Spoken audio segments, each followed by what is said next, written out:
എൻ്റെ ശരീരപ്രകൃതി കൊണ്ടോ എൻ്റെ സംസാര ഭാഷ കൊണ്ടൊക്കെ എന്നിലൊരു ഇടുക്കിക്കാരൻ എവിടെ ഒളിഞ്ഞു കിടക്കുന്നതുകൊണ്ടായിരിക്കും ഇടയ്ക്കിടയ്ക്ക് ആണെങ്കിലും ഇടുക്കിക്കാരനാണെന്ന് തെറ്റിദ്ധരിച്ച ആൾക്കാർ എന്നെ വിളിക്കാറുണ്ട്. അപ്പൊ ഇടയ്ക്ക് എപ്പോഴെങ്കിലും ചേട്ടൻ പറഞ്ഞിട്ടുണ്ടോ ഞാനിങ്ങനെ ടൈപ്പ് കാസ്റ്റ് ചെയ്യപ്പെടുകയാണ്, ഞാനൊന്ന് മാറ്റി പിടിക്കാൻ പോവാണെന്ന്? ഇല്ല, എനിക്ക് അങ്ങനെ പ്രശ്നമൊന്നുമില്ല. ഇടുക്കിക്ക് നല്ല നല്ല നാട്, ഇവിടെ വന്നിട്ട് ഇടുക്കിക്കാരനായിട്ട് അഭിനയിക്കുന്ന സന്തോഷമുള്ള കാര്യമല്ലേ. അല്ലേ?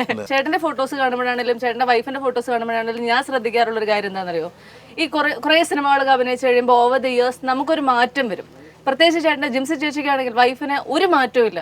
എങ്ങനെയായിരുന്നോ 20 കൊല്ലം മുന്നേ ചേച്ചി ഉള്ളത് അതുപോലെ തന്നെയാണ് ഇപ്പോഴും ചേച്ചി ഇങ്ങനെ മെയിൻറ്റെയിൻ ചെയ്യുന്നത്. ആ ഒരു സിനിമാ നടന്റെ ഭാര്യ എന്നുള്ള ആ ഒരു സാധനം വന്നില്ലേ? എന്നോടല്ല അവളോടല്ലേ ചോദിക്കട്ടെ. പറയണ്ട. അതെന്താ? അല്ല പറയണ്ട കേട്ടോ. ഇവരൊക്കെ വേറെ പറയണ്ട. എന്തിനു ചോദിച്ചു ആ ചോദ്യം? അതെന്താണ്? എന്താ ചോദിച്ചു? എന്താ നല്ല ചോദ്യമല്ലേ? ഉത്തരം പറയണ്ട കേട്ടോ. അത് ചോദിച്ച മറിച്ചു കിട്ടി ചോദിച്ചാണ്.